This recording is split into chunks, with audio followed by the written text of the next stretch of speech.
नूरी academy YouTube channel के programme रूबरू में आज हम हाजिर है डॉक्टर बाबा साहब अम्बेडकर मराठवाड़ा यूनिवर्सिटी औरंगाबाद शोबे उर्दू के रिटायर्ड प्रोफेसर डॉक्टर मसरत फिरदौस साहिबा के साथ मैं आज आपसे पीएचडी के मुतालिक गुफ्तगू करूँगी।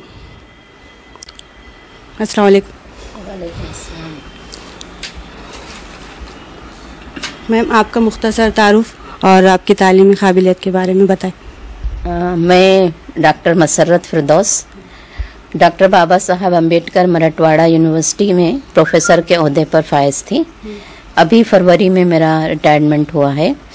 मेरी तालीमी काबिलियत एमए, एमएड, पीएचडी है और ये तालीम मैंने मुख्तलिफ मकामात पर हासिल की।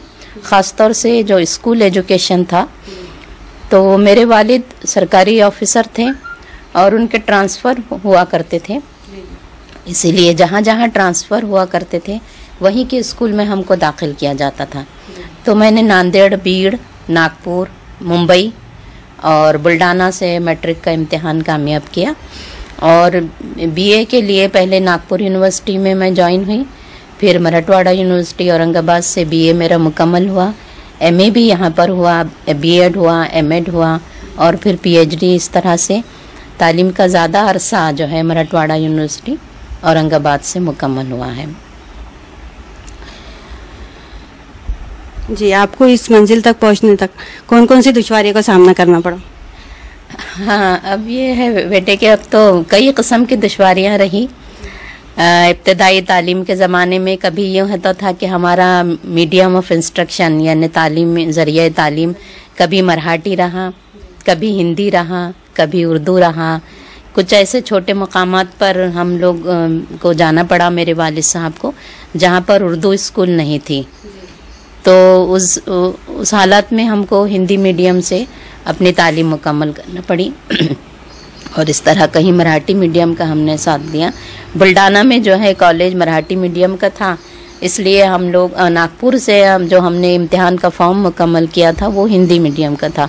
तो मराठी से लेक्चर सुनते थे और इसको हिंदी में जवाबी पर्चे, सवालात जवाबात तैयार करके पर्चा हमने हिंदी में दिया। इस तरह बहुत से सब्जेक्ट जो है पर्शियन, उर्दू वगैरह वहाँ के कॉलेज में नहीं थे। तो उर्दू तो खैर अपनी मादरी ज़बान है, लेकिन पर्शियन सीखने के लिए अलग-अलग उस्ताद मुकर्रर करना पड़े। इसी तरह जाने आने के बड़े मराइल थे। बॉम्बे में बहुत दूर था स्कूल, वहाँ जाना। फिर यह हुआ कि मुझे 2 जगह प्रमोशन दिया गया, मतलब कुछ क्लासेस मैंने नहीं पढ़ी हूँ और मुझे आगे की क्लास में प्रमोट कर दिया गया, क्योंकि उस ज़माने में ये उसूल था कि अगर वो महसूस करते थे कि 2 साल का कोर्स 1 साल में ये स्टूडेंट मुकम्मल कर सकता है तो वो इस तरह का करते थे। तो मुझे कुछ जमातें जो है नहीं पढ़ी मैंने, इसलिए अपनी उम्र से पहले मेरा मैट्रिक मुकम्मल हो गया। और हर जगह के नया माहौल, नए असातिज़ा और इस तरह से बहुत सारी दुश्वारियाँ तो रही, लेकिन अल्हम्दुलिल्लाह मैं इसमें बहुत खुश हूँ कि मुझे बहुत कुछ हासिल करने का मौका मिला और मेरा तालीमी सफ़र बड़ा दिलचस्प और बहुत ही खुशगवार गुज़रा है। आपके स्टूडेंट जो है आपके अंदर, जिन लोगों ने पीएचडी और एमफिल किए, ऐसे कितने तालिबात हैं जो फारिग हो चुके हैं? मेरी निगरानी में पीएचडी के 12 तलबा तालिबात जिनका अवार्ड हो चुके हैं और अभी 7 जो है ज़ेरे निगरानी है और उनका काम जारी है। उसमें से भी 5 जो हैं अनकरीब वो मुकम्मल करके सबमिट करने वाले हैं। तो काम उनका पूरा हो चुका है, रिसर्च वर्क पूरा हो चुका है, थीसिस का काम जारी है। और एमफिल के जो हैं 18 जिन्होंने मुकम्मल कर लिए मेरी निगरानी में और अभी 7 का काम ज़ेरे निगरानी है, 7 का काम जारी है। मैं ख़ास तौर से जो है उन्वानात पे बहुत अहमियत देती हूँ और ऐसे यूनिक टॉपिक जो कि आमतौर से नहीं हुए हैं किसी यूनिवर्सिटी में, या फिर कोई नया गोशा, नया पहलू तलाश करने की कोशिश करती हूँ। और स्टूडेंट को भी यही हिदायत रहती है मेरी कि तुम ज़्यादा से ज़्यादा मुताला करो। जितना ज़्यादा मुताला करेंगे उतने तुमको नए उन्वानात आपके जहन में आएंगे, नए पहलू आएंगे, कुछ गौर व फिक्र का तुमको मौका मिलेगा। तो गौर व फिक्र करना या कुछ सोचना या ज़्यादा मुताला करना, यही तो खैर हमारे डिग्री का मकसद भी है। تو میرے مختلف عنوانات پر میری نگرانی میں اسٹوڈنٹ نے اپنا ریسرچ ورک جو ہے مکمل کیا ہے. آپ کو کون کون سے ایوارڈ سے نوازا گیا؟ مجھے جو ہے مہاراشٹر اردو اکیڈمی ممبئی سے جو ہے ایوارڈ ملا تھا مثالی استاد کا. اور اس طرح عکس ادب یہاں پر ایک میگزین ہے، کوارٹرلی ہے، سہ ماہی رسالہ ہے، ان کی جانب سے جو ہے ایوارڈ دیا گیا. پھر لاتور کی ایک ایجوکیشن ایسوسیشن ہے، ان کی جانب سے مجھے ایوارڈ دیا گیا. آندھرا پردیش اردو اکیڈمی سے بھی مجھے ملے اور آندھرا پردیش حکومت کی جانب سے بھی مجھے ایوارڈ دیے گئے. اس طرح پھر سوشل ورک کے تحت مجھے جو ہے یہ جو گنا کاٹنے والے رہتے ہیں، پچھڑی جماعتی مزدور کے لوگ، ان کے بچوں کو تعلیم دلانا، ان کے بچوں کے اور مسائل کو دور کرنا، تو ایسے سوشل ورک میں بھی مجھے ایوارڈ ملے. اور تعلیمی اس کے سفر کے سلسلے میں بھی یا ریسرچ کے سلسلے میں بھی مجھے ایوارڈ دیے گئے ہیں. پی ایچ ڈی کے داخلے کا پروسیس کیا ہے میم؟ پی ایچ ڈی کے داخلے کا ویسا پروسیس تقریباً ہر یونیورسٹی میں تھوڑے فرق کے ساتھ ایک جیسا ہی ہے. پہلے تو وہ انٹرنس ٹیسٹ ہوتا ہے، پیٹ ایگزامینیشن کہلاتا ہے وہ، اور پیٹ ایگزامینیشن بھی جو ہے تھرو آؤٹ ہوتا ہے. مطلب کوئی بھی یونیورسٹی کا طالب علم کسی بھی یونیورسٹی میں پیٹ ایگزام کے لیے رجوع ہو سکتا ہے. اور وہ کامیاب کر لینے کے بعد پھر ایک انٹرویو ہوتا، RRC میٹنگ کہلاتی ہے وہ، یعنی ریسرچ ریکگنیشن کمیٹی کے تحت، نگرانی کے تحت یعنی اسٹوڈنٹ سے یہ دریافت کیا جاتا ہے کہ آپ کون سے موضوع پر. ہاں، پیٹ کرنے کے بعد جو ہے پھر ایک نوٹیفیکیشن جاری ہوتا ہے یونیورسٹی سے. اس میں یہ ہوتا ہے کہ آپ اپنا رجسٹریشن فارم اور جس عنوان پر آپ کو پی ایچ ڈی کرنا ہے اس کا خاکہ سینوپسس تیار کر کے سبمٹ کریں. وہ سبمٹ کرنے کے بعد پھر یہ RRC کمیٹی کی میٹنگ ہوتی ہے، اور اس میں جو ہے روبرو اسٹوڈنٹ سے بات چیت کی جاتی ہے. اس سے پوچھا جاتا ہے کہ اس کی دلچسپی کس فیلڈ میں ہے. اگر لٹریچر ہے تو ناولز میں کرنا چاہتا ہے، افسانہ ہے، شاعری ہے، اور پھر اس کا ابھی تک کیا رجحان رہا، اس کی تعلیمی قابلیت کیا ہے، اس کا ریسرچ ایپٹیٹیوڈ یعنی تحقیق کا مادہ اس میں کچھ موجود ہے یا نہیں ہے. تو روبرو ملاقات کر کے بہت سی باتوں کا اندازہ لگایا جاتا ہے. اور اگر اس کمیٹی کے ممبران ارکان جو ہے مطمئن اگر ہوتے ہیں، اور پھر گائیڈ کا بھی مسئلہ ہے. UGC کے اصول کے مطابق جو گائیڈ کی یعنی تعداد ہے وہ اپنے پاس کم ہے، اپنے یعنی تقریباً ہر یونیورسٹی میں کم ہے، اور پھر انہوں نے نگرانی میں لینے والے اسٹوڈنٹ کی تعداد بھی کم کر دی ہے. اس لیے آج کل یہ مسئلہ بہت زیادہ درپیش ہو گیا ہے، پہلے نہیں تھا. میں تقریباً جو ہے 35 سالوں سے یعنی تحقیق کے اس میں جڑی ہوئی ہوں. مجھے بھی 98 میں جو ہے ملا تھا ایز اے گائیڈ یہاں سے ریکگنیشن مراٹھواڑہ یونیورسٹی سے. اس سے پہلے میں خود ایز اے اسٹوڈنٹ یعنی طالب علم کی حیثیت سے، ریسرچ اسکالر کی حیثیت سے گائیڈ کی تلاش میں تھی. جب میرا MA مکمل ہوا تھا تو یہاں پر ڈاکٹر عصمت جاوید صاحب صرف ایک ہی گائیڈ تھے، اور ان کے ریٹائرڈ ہو جانے کے بعد کوئی بھی گائیڈ یہاں پر موجود نہیں تھے. میرا MA مکمل ہونے کے بعد میں گائیڈ چاہتی تھی لیکن گائیڈ مجھے نہیں مل سکے.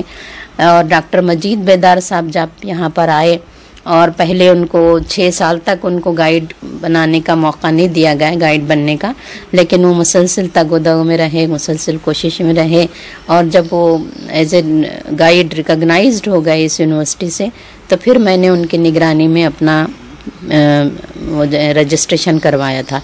تو اس طرح میں اپنا تجربہ بتا رہی ہوں کہ MA کرنے کے بعد مجھے 6 سال تک گائیڈ نہیں ہونے کی وجہ سے میں اپنا PhD کے کام کو مکمل نہیں کر سکی یا رجسٹریشن بھی نہیں کروا سکی. لیکن اپنی یونیورسٹی میں ہی بیچ میں درمیان میں ایک ایسا پیریڈ آیا کہ کافی گائیڈ تھے، 8 یا 9 گائیڈ ہو گئے تھے. لیکن اب پھر جو ہے رفتہ رفتہ گائیڈ کی کمی ہو رہی ہے، یا پھر PhD کرنے والے اسٹوڈنٹ کی تعداد بہت زیادہ بڑھ گئی ہے. تو ہم بات کر رہے تھے مرحلے کی. تو اس کے بعد ریکگنیشن کمیٹی سے اگر آپ کو وہ ہو جاتا ہے، آپ کو منظوری مل جاتی ہے तो फिर यूनिवर्सिटी से आपको लेटर दिया जाता है प्रोविजनल एडमिशन का, और प्रोविजनल एडमिशन की में ये तय होता है कि अगर आप 6 महीने तक अपना काम इत्मीनान बख्श तरीके पर करते हैं और यूनिवर्सिटी के जो उसूल हैं फ़ीस भरना और उसके तमाम मराइल को पूरा करना, अगर वो हो गया तो फिर उसके बाद वो एक कंफर्म लेटर भी देते हैं कि आपका एज ए स्टूडेंट इस यूनिवर्सिटी में दाखिला हो चुका है। और यहाँ से फिर अपनी गाइड के रहनुमाई में, अपने रहनुमा की निगरानी में जो है तालिब इल्म को अपना काम मुकम्मल करना है। और उसमें सबसे पहले तो मुताला बहुत ज़्यादा अहम है। जो मौजू है उस पर जितना आप मुताला करें, तालिब इल्म जितना भी ज़्यादा मुताला करें उतना बेहतर है। मौजू से मुताल्लिक़ मरसिया है, अगर उन्वान है तो मरसिए की पूरी तारीख़, मरसिए का कौन कौन से मरसिया निगार रहे हैं, इस तरह से है ना उसको बहुत ज़्यादा मुताला करना है। अफसाना है, नावल है, और बहुत लिटरेचर हमारे पास मौजूद है। कई लाइब्रेरियां हैं पूरे हिंदुस्तान में और इन लाइब्रेरियों में ज़ख़ीरा भरा हुआ है, लेकिन कमी तो इन्हें हमारे स्टूडेंट की तरफ से ही होती है कि वो उतना मुताला नहीं कर पाते या उतना वक्त नहीं देते। आमतौर से मेरा ये तजुर्बा रहा कि वो कहीं टीचर हैं या किसी कारोबार से जुड़े हुए हैं, कोई अपना रोज़ी रोटी का उनका मसला है, क्योंकि तालिब इल्म आमतौर से PhD उस उम्र में करते हैं जब जहाँ से रोज़गार का मसला शुरू हो जाता है। मैट्रिक है, 12वीं है, BA और MA तक तो समझिए कि वो वालिदैन के सरपरस्ती में होता है, लेकिन जैसे जैसे वो बड़ा होगा ज़ाहिर है तो वो उसकी रोज़ी रोटी को उसको ख़ुद अपनी हासिल करने की ज़रूरत पड़ जाती है। तो इसलिए फिर PhD के मरहले तक पहुँचे हो तक या तो लड़कियां जो होती हैं वो टीचरशिप करती हैं, मुलाजिमत करती हैं, लड़के आमतौर से कोई अपने कारोबार करते हैं, कुछ अपनी उनकी दुकानें वगैरह होती हैं या कुछ और बिज़नेस होता है, तो इसके साथ साथ वो इतना वक्त नहीं दे पाते। लेकिन वक्त देना चाहिए। ये एक बहुत बड़ी डिग्री है, बहुत मेयारी डिग्री है, यूनिवर्सिटी की सबसे बड़ी डिग्री है, और जब इतने वक़ार के साथ यूनिवर्सिटी आपको डिग्री देती है तो फिर तालिब इल्म का भी फ़र्ज़ है कि वो उतनी ही ज़िम्मेदारी और उतनी ही जवाबदारी से अपना रिसर्च का काम मुकम्मल करे। वरना आजकल बहुत कुछ बातें हैं जो कहीं भी नहीं जा सकती। तो इस तरह से मैं ऐसी डिग्री के सख्त मुखालिफ हूँ जो कि सिर्फ डिग्री हासिल करने के लिए पढ़ ले, थोड़ा बहुत पढ़ ले या इधर उधर से मवाद जमा कर ले। इसमें मुताले की बहुत ज़्यादा ज़रूरत है। बिल्कुल जड़ तक पहुँचना है, गहराई तक पहुँचना है, जब भी वो कुछ आगे करने के काबिल हो सकता है। अच्छा मैम, उन्वान मुंतखब करते वक्त कौन सी बातों को मद्देनज़र रखना चाहिए? उन्वान मुंतखब करते वक्त सबसे पहले तो ये हो कि रिपीटेशन ना हो, दोहराया ना जाए वो उन्वान। कोई नया उन्वान हो, लेकिन आमतौर से नया उन्वान मिलना बहुत ज़्यादा मुश्किल हो गया है, लेकिन नया तो कुछ ना कोई पहलू उसमें नया हो, या फिर इस उन्वान पर जितनी डिग्रियां दी गई हैं या जो तहकीकी काम हुआ है तो वो भी देख ले तालिब इल्म कि अफसाने पर अगर वो काम कर रहा है तो अफसाने के मौजू पर कौन कौन से हुए हैं और उसमें कौन सा पहलू ये नया है, या फिर मौजू अगर बिल्कुल एक जैसा भी है तो उसने कौन से अबवाब कायम किए और आप कौन से अबवाब कायम करने वाले हैं, कौन सी ऐसी नई बात है या कौन सा ऐसा मवाद है जो कि आपके इसमें कवर हो रहा है, उनके इसमें कवर नहीं हुआ। यानी आगे जो आने वाली जनरेशन है, अगर आपकी किताब छपती है तो नए स्टूडेंट को इस किताब थीसिस को पढ़ के क्या फ़ायदा होगा। कोई ऐसे नए पहलू तो उसको मिलना ही चाहिए ना, जो किसी और ने नहीं लिखा, वो आप लिख रहे हैं या आप उस नए नुकात की तरफ तवज्जो दे रहे हैं। तो मौजू जहाँ तक हो सके बिल्कुल नया हो और अछूता हो, यूनिक हो, और अगर दोहराया जा रहा है तो उसमें कुछ नुकात नए होना, कुछ अबवाब नए होना ज़रूरी है, और तमाम असनाफ पे ने कवर होना चाहिए। यानी आमतौर से मैं ये देखती हूँ तलबा का रुझान आजकल फ़िक्शन की तरफ ज़्यादा रुझान है, या तो नावल पर कर रहे हैं या अफसानों पर कर रहे हैं। तो उर्दू की बहुत असनाफ है ना, نثر میں بھی بہت اصناف ہے، تفسیر ہے، انشائیہ ہے، خاکہ ہے، سوانح نگاری ہیں. اسی طرح شاعری میں بھی آزاد نظم ہے، نظموں کی الگ الگ قسمیں ہیں، غزل ہے، مرثیہ ہے، قصیدہ ہے. کچھ قدیم اصناف ہے، کچھ جدید اصناف ہیں. پھر دوسری زبانوں کے ساتھ ہم کمپیریزن کر سکتے ہیں، موازنہ کر سکتے ہیں. مہاراشٹر کی زبان مراٹھی ہے. اس طرح انگریزی ہمارے ہاں کی بہت پاپولر زبان رہی ہے پوری دنیا کی. تو انگریزی کا مطالعہ کریں اور اردو کا مطالعہ کریں، اور پھر اس میں دیکھیں کہ کون سی ایسی اصناف ہیں اور اس میں کیا فرق ہے، اس میں کیا فرق ہے. تو مطلب عنوان ایسا ہو جو کہ کچھ آگے کے لیے فائدہ مند ہو. ورنہ وہی جو کتابیں موجود ہیں جس پر بہت کچھ مواد موجود ہے وہی کو دہرا رہے ہیں یا اس کو تھوڑا بہت تبدیل کر کے اپنا تحقیقی مقالہ پیش کر رہے ہیں، تو ہے بہتر ہے. ڈگری تو ان کو مل جائے گی، بے شک ڈگری مل جاتی ہے، لیکن وہ مطمئن نہیں ہوتا، وہ خود مطمئن نہیں ہوتا، اور نہ وہ دوسروں کو کسی کو مروب کر سکتا ہے، نہ متاثر کر سکتا ہے، نہ کوئی اپنا نیا کنٹریبیوشن ادب میں شامل کر سکتا ہے. تو میرا یہ خیال ہے کہ ایسی ڈگری سے تو نہ کرے تو بہتر ہے. ورنہ یعنی اسٹوڈنٹ کو یہ شکایت رہتی ہے کہ بھئی ہر ایک کی خواہش ہے کہ پی ایچ ڈی کرے. خواہش ہے تو بہت اچھی بات ہے، ہم احترام کرتے ہیں آپ کی خواہش کا، لیکن جس طرح آپ کی خواہش ہے تو آپ کا تحقیقی کام بھی اتنا ہی اچھا ہو تاکہ جو ہے آنے والی نسل کو یا ادب میں کچھ اضافہ ہو، کچھ بہتر اس کا نتیجہ برآمد ہو. یہ میری خواہش ہے کہ تو بہت تجربہ رہا اس پیریڈ میں کہ وہ طلباء کا آج کل یہ رجحان ہو گیا ہے کہ سہل پسندی، بس وہ آسانی سے کوئی کام مکمل ہو جائے یہ دیکھتے ہیں، کم وقت میں ہو جائے، آسانی سے ہو جائے، ہماری ڈگری ہم کو مل جائے، پھر آگے کہتے ہیں کہ آگے کریں گے. لیکن جتنی زندگی آگے اور مشکلات درپیش آتی ہیں اور اتنا وقت نہیں مل پاتا پڑھائی کے لیے. P H D research scholar کو کون سی دشواریاں پیش آتی ہیں؟ P H D research scholar کو یہ ٹیکنیکل دشواریاں تو پیش آتی ہی ہیں. یونیورسٹی سے لیٹر ملنا ہے یا یونیورسٹی سے گائیڈ ملنا ہے اور فیس بھرنا ہے، فلاں وقت تک فیس بھر دینا ہے. یہ سب باتیں جو ہے آفیشیل ہے.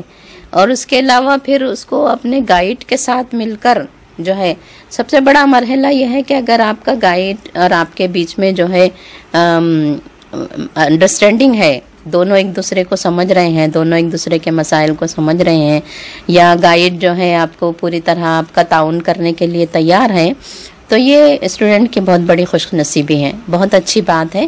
وہ تمام کاموں کو بہت فریلی، بہت آسانی کے ساتھ، بہت بے تکلفی سے اپنے رہنما سے، اپنے گائیڈ سے پوچھ سکتا ہے کہ مجھے فلاں دشواری ہے، مجھے فلاں کتاب مجھے نہیں مل پا رہی ہے، یا میں کس طرح سے اس کو حاصل کروں. لیکن اگر گائیڈ کی طرف سے اس کی سختی ہے یا اس کا تعاون نہیں مل پا رہا ہے تو اس کو پھر بہت زیادہ دشواریاں پیش آتی ہیں. طالب علم کو چاہیے کہ وہ اپنے عنوان کے تحت سبھی لائبریریوں تک پہنچے، جہاں تک ہو سکے وہ پہنچنے کی کوشش کرے.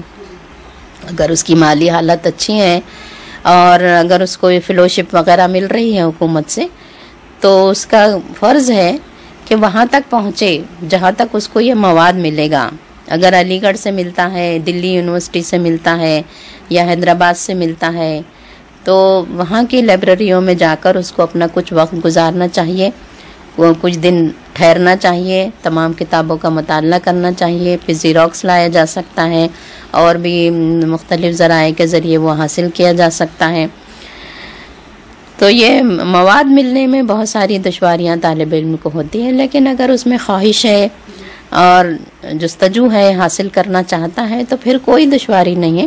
کئی طرح کے اس کو وسائل مل جاتے ہیں، کئی لوگ ایسے مل جاتے ہیں جو پوری طرح مدد کرنے کے لیے تیار رہتے ہیں. کئی لوگ اپنی ذاتی لائبریریاں کھول دیتے ہیں کہ بھائی آئیے، آپ کو جو کتاب ہونا ہے لیجئے، حاصل کیجئے. تو میں تو یہ سمجھتی ہوں کہ یہ طالب علم کی چاہ پر منحصر ہے. اگر اس میں چاہ ہے، اس میں خواہش ہے، وہ کرنا چاہتا ہے، تو سارے راستے آسان ہیں. جسے ایک عام مثل ہے نا، جہاں چاہ ہے وہاں راہ ہے. تو جہاں چاہ ہے، خواہش ہے، کرنا چاہتا ہے، تو کئی راستے ہیں اور یہ کوئی دشوار گزار نہیں ہے. البتہ لیڈیز کو یا جو لڑکیاں ہوتی ہیں ان کو تھوڑا آنے جانے میں دشواریاں یہ ہوتی ہیں کہ ان کو کوئی ساتھ میں سرپرست ضروری ہے وغیرہ. وہ ایک اپنا ان کا ذاتی مسئلہ ہے، ورنہ جو ہے یہ تو بہت ایک خوشگوار کام ہوتا ہے میری نظر میں. میں نے کہا ہے بڑا اچھا لگتا ہے مختلف جگہ پر جانا, لوگوں سے ملنا, بات چیت کرنا, ان کے خیالات جاننا, اور پھر کتاب اگر اپنے مقصد کی اپنے کو حاصل ہو جائے تو پھر تو یہ عالم ہوتا ہے کہ کوئی چیز میں دل نہیں لگتا, نہ کھانا پینا, نہ رات کی نیند, بس وہ کتاب ہے اور ہم ہیں. تو اس طرح سے دشواریاں تو ہیں, لیکن دشواریوں میں آسانیاں بھی ہیں, اور دشواریوں میں جو ہے خوشیاں بھی بہت ہیں, اور بہت اچھا خوشگوار وقت گزرتا ہے اپنا کتابوں کے ساتھ.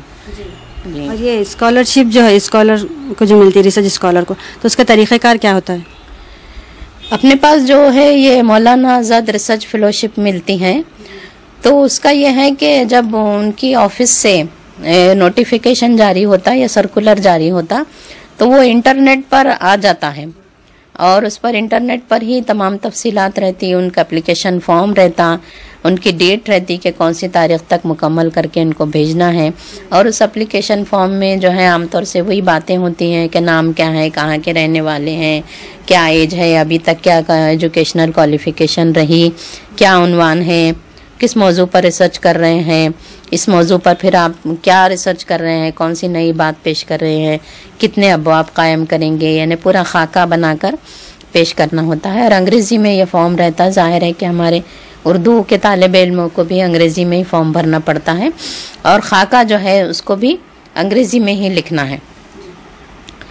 تو یہ فارم بھر کے بھیج دینے کے بعد اس کے ساتھ جو ہے ضروری ڈاکومنٹس جو ہے لگانے پڑتے ہیں. آپ کا آدھار کارڈ, آپ کا جہاں سے آپ نے پی ایچ ڈی کا وہ کیا ہے, آپ کو ایڈمیشن ملا ہے, ان کا لیٹر, اس طرح سے گائیڈ کا لیٹر, یہ ضروری چیزیں, آپ کی ایج پروف, آپ کی تعلیم عمر کے سرٹیفکیٹس, یہ ڈاکومنٹ لگا کے بھیجنے کے بعد کافی تقریباً 6-7 مہینے کے بعد جو ہے پھر انٹرنیٹ پر ہی ان کا جواب آتا ہے. لسٹ آتی ہے جن لوگوں کا منظور ہو گیا, تو ان کے لسٹ آنے کے بعد پھر آپ کو یہاں سے پھر اپنے فارم وغیرہ مکمل کر کے بھیجنے پڑتے ہیں, جس پر گائیڈ کی بھی سائن ہوتی ہے, آپ کے ڈپارٹمنٹ کے ہیڈ کی بھی ہوتی ہے, یونیورسٹی کے رجسٹرار کی بھی ہوتی ہے. اس طرح پھر یہ وہی انٹرنیٹ کے تھرو جو ہے پھر جاتا ہے, پھر وہاں سے وہ لوگ یہ رقم جو ہے آپ کی وہ ریلیز کرتے ہیں اور آپ کے اکاؤنٹ میں وہ منتقل ہو جاتی ہے. تو یہ پروسیس اس طرح عام طور سے 5 سال کے لیے ملتا ہے. تو اپنے یہاں پر 2 سال میں ایم فل مکمل کرتے ہیں اسٹوڈنٹ, اور پھر 3 سال میں پی ایچ ڈی. تو 5 سال کے عرصے میں ان کو ایک اچھی خاصی رقم ملتی ہے, جس سے وہ کافی فائدہ اٹھا سکتے ہیں. جی.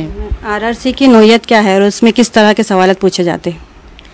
آر آر سی میں نے آپ کو بتائی جیسا کہ یہ ایک ریسرچ ریکگنیشن کمیٹی ہے, یعنی آپ جو ریسرچ کر رہے ہیں تو وہ ریکگنائزڈ کرتے ہیں, اس کو پوری طرح مطمئن ہوتے ہیں اس کے اوپر کہ ہم جو طالب علم کو داخلہ دے رہے ہیں تو اس سے روبرو ملاقات ہے, وہ طالب علم کس طرح کا ہے, کہاں کا رہنے والا ہے, ذاتی طور پر وہ اس کی زندگی کس طرح سے ہے, ابھی تک اس نے اپنی تعلیم کہاں تک مکمل کی, اس میں ریسرچ ایپٹیٹیوڈ یعنی تحقیق کا مادہ موجود ہے یا نہیں ہے, پھر وہ جس عنوان پر ریسرچ کرنا چاہ رہا ہے کیا وہ عنوان مناسب ہے یا پھر وہ دہرایا جا رہا ہے, پھر یہ مختلف یونیورسٹی میں ہو چکا ہے, یا پھر اس میں اور معمولی ترمیم یا رد و بدل کس طرح کی جا سکتی ہے, یہ سب باتیں اس میں دیکھی جاتی ہیں. اور پھر انہیں داخلہ دینے کا ہی وہ ایک مرحلہ ہے, لیکن روبرو ملاقات کے ذریعے جو ہے مطمئن ہوتے ہیں یہاں کے اعلیٰ عہدیدار جو ہیں, یا تو پروفیسر یا گائیڈ یا یونیورسٹی کے رجسٹرار, یونیورسٹی کے دین جو یہ ہیں, یہ مطمئن ہوتے ہیں ریسرچ اسکالر کو اپنے سامنے بلا کر اس سے بات چیت کر کر, اور پھر جب سب باتوں سے طے ہو جائیں موضوع اور گائیڈ بھی اس کا, کیونکہ گائیڈ کے بھی جو رولز ہیں ہمارے پاس یو جی سی کے کہ ایک گائیڈ کے نگرانی میں کتنے طالب علم ہوں, تو وہ گائیڈ کا بھی ہسٹری دیکھتے ہیں کہ یہ گائیڈ کالج کا ہے, یونیورسٹی کا ہے, اس کی نگرانی میں ابھی تک کتنے ہوئے, اور اس کے ریٹائرمنٹ کو کتنا وقت ہے, کتنا وقت یہ دے پائے گا, یہ ساری باتوں پر بھی ڈین جو ہیں غور کرتے ہیں. اور پھر معاملہ جب طے ہو جائے سب چیز, तो उसको फिर लेटर दे दिया जाता है तालिब इल्म को दाखिल। जिन स्टूडेंट को गाइड अवेलेबल नहीं है तो उनका क्या हाल है? हाँ, ये बहुत बड़ा मरहला है, बहुत मुश्किल मसला है हमारी यूनिवर्सिटीज़ का कि गाइड जो है अवेलेबल नहीं है। ये बहुत ज़्यादा स्टूडेंट पीएचडी के ख्वाहिशमंद हैं जिन्होंने एमफिल भी कर लिया है या फिर कोई नेट का इम्तिहान पास करके आए हैं। तो यूनिवर्सिटी का काम है कि वो गाइड बढ़ाएं, और गाइड के लिए भी जो शराइत है आमतौर से तभी सभी प्रोफेसर्स हजरात या लेक्चरर्स जो हैं उन शराइत को पूरा नहीं करते। उसमें यह है कि गाइड के पब्लिकेशन होना चाहिए, उसकी किताबें छपना चाहिए, उसके मज़ामीन जो है अच्छे आला मेयारी रसाइल में छपना चाहिए, उसका तालीमी तजुर्बा जो है कम से कम 5 साल से ज़्यादा होना चाहिए। तो ये जो शराइत है, अगर ये शराइत पूरे होते हैं तो फिर यूनिवर्सिटी किसी भी प्रोफेसर को या एसोसिएट प्रोफेसर को या असिस्टेंट प्रोफेसर को भी एज ए गाइड रिकॉग्नाइज्ड करती है। लेकिन ये शराइत पूरी नहीं होती, या फिर यूनिवर्सिटी अपनी टेक्निकल दुश्वारियों की वजह से इसकी मीटिंग मुनक़िद नहीं करती गाइड को रिकॉग्नाइज्ड करने की। तो बहुत सारे मसले रहते हैं। और फिर यूनिवर्सिटी में भी जो उसूल है कि पहले डीन होना चाहिए, फिर बोर्ड ऑफ स्टडीज़ होना चाहिए, तो बोर्ड ऑफ स्टडीज़ की तश्कील नहीं होती, उसके वो नहीं होते, इलेक्शंस नहीं होते, उसमें लेट हो जाता, तो या फिर बीच में वो नेक कमेटी आ रही, उसके काम जारी हैं। तो बहरहाल यूनिवर्सिटी को भी बहुत दुश्वारियों का सामना है। वो तो वाइस चांसलर ही जानता है कि उसका रात दिन का हेडेक क्या है। एक मरहला पूरा नहीं हुआ कि दूसरा मरहला हर सब चीज़ें एक दूसरे से जुड़ी हुई हैं। जब तक बोर्ड ऑफ स्टडीज़ ना हो, आरआरसी कमेटी नहीं होती, जब तक ये ना हो उसका इलेक्शन नहीं होता। तो ये तमाम चीज़ें अगर जो पुरानी यूनिवर्सिटियां हैं, जो मेयारी यूनिवर्सिटियां हैं, उनमें रेगुलर ये काम चलता रहता है। लेकिन आमतौर से आजकल हमारी यूनिवर्सिटियां सियासत का अड्डा बन गई हैं। बड़ी बड़ी जेएनयू यूनिवर्सिटी बोल लीजिए, अलीगढ़ मुस्लिम यूनिवर्सिटी बोलिए, दिल्ली यूनिवर्सिटीज़ बोल लीजिए, महाराष्ट्र की यूनिवर्सिटीज़ हैं। तो यहाँ पर सियासत का अमल दखल होने से कई बातें, कई मरहले पीछे हो गए हैं, जिसमें ज़ाहिर है कि नुकसान तालिब इल्मों का ही हो रहा है, तालीम का ही नुकसान हो रहा है। तो मेरी तो ये ख्वाहिश है कि तालीम को तालीम गाह रखा जाए और उसमें सियासत का अमल दखल उसमें ना हो, और तमाम काम जो है मुसलसिल चलता रहे वक्त के एतबार से, ताकि वक्त पे डिग्रियां मिलें, तालीम अपनी जारी रहे। ये मेरा एमफिल और पीएचडी स्टूडेंट के लिए आप क्या मैसेज देना चाहेंगे? मैं तो यही मैसेज दूंगी कि भाई अपना तहक़ीक़ का काम बहुत मेहनत से करें, बहुत मेहनत से करें, वाकई तहक़ीक़ को तहक़ीक़ समझें। ये ना समझें कि बस ये एक वो डिग्री है और जो है बस एक उन्वान मिल गया, उस पर ये किताब मिल गई, इधर से कुछ ले लिया, उधर से कुछ ले लिया, ज्यों तो मुकम्मल कर लिया। आमतौर से जो रुझान आजकल पाया जा रहा है, देख रही हूँ, इसमें गाइड की भी बहुत सारी जिम्मेदारियाँ बनती हैं। कुछ गाइड ऐसे होते हैं जो कि बहुत ज़िम्मेदारी से और बहुत अच्छी तरीक़े से तलबा से काम करवाते हैं, लेकिन वहीं पर कुछ चंद ऐसे भी हैं जो ये चाहते हैं कि सिर्फ उनके बायोडाटा में इजाफा हो जाए कि उनके निगरानी में इतने स्टूडेंट ने काम मुकम्मल किया है। तो वो ख़ुद स्टूडेंट को इस तरह का मशवरा देते हैं कि आप जैसा तैसा अपना काम मुकम्मल कर लीजिए। लेकिन ये बिल्कुल ही मैं समझती हूँ कि अगर ऐसा कोई गाइड है तो यूनिवर्सिटी के ज़िम्मेदारान का फ़र्ज़ है कि वो ये काम को वो ख़त्म कर दे। लेकिन जो है बहुत ज़्यादा मेहनत की ज़रूरत है इस डिग्री में, एमफिल की और पीएचडी की भी डिग्री में। पीएचडी तो बिल्कुल मेयारी डिग्री है, यूनिवर्सिटी की आखिरी डिग्री है, इसलिए बहुत ज़्यादा मेहनत की ज़रूरत है। और कई किताबों को वो पढ़ें, उनको समझें, उसको जहन में उतारें, उसको और फिर अपने तौर पर वो कोई नए नुक्ते को पेश करें। इस तरह डीटीपी करवाना, डीटीपी के प्रूफ रीडिंग करवाना, और जैसा कि यूजीसी का तरीक़ा है, कहाँ हाशिया छोड़ना, कितना पैराग्राफ बनाना, इक़्तिबास किस तरह लिखना, हवाले कैसे लिखना, ये चीज़ हम रिसर्च मेथडोलॉजी एक पेपर है ना एमफिल में, उसमें पढ़ाते हैं तरीक़े तहक़ीक़ में एक एक बात। लेकिन अगर इन चीज़ों को मद्देनज़र रखे स्टूडेंट तो वो उसके लिए बहुत अच्छी बात है। तो मैं तो मेहनत का ही मशवरा दूंगी कि हत्तुल इम्कान मेहनत से डिग्री को हासिल करें। नूरी एकेडमी यूट्यूब चैनल के ज़रिए तमाम मुकाबला जाती इम्तहानात जैसे यूपीएससी, एमपीएससी और नीट मेडिकल एडमिशन के लिए और पीएचडी दाखिले के लिए जितने जो है इम्तहानात होते हैं और जिसमें तलबा को बहुत ज़्यादा रहनुमाई की ज़रूरत होती है, तो तालिब इल्मों से गुजारिश है, चाहे वो किसी भी लेवल के हों, किसी भी फैकल्टी से ताल्लुक़ रखते हों, तो वो इस नूरी एकेडमी यूट्यूब चैनल से मालूमात हासिल कर सकते हैं और इंशाअल्लाह उनको बहुत फ़ायदा इससे हासिल होगा। शुक्रिया।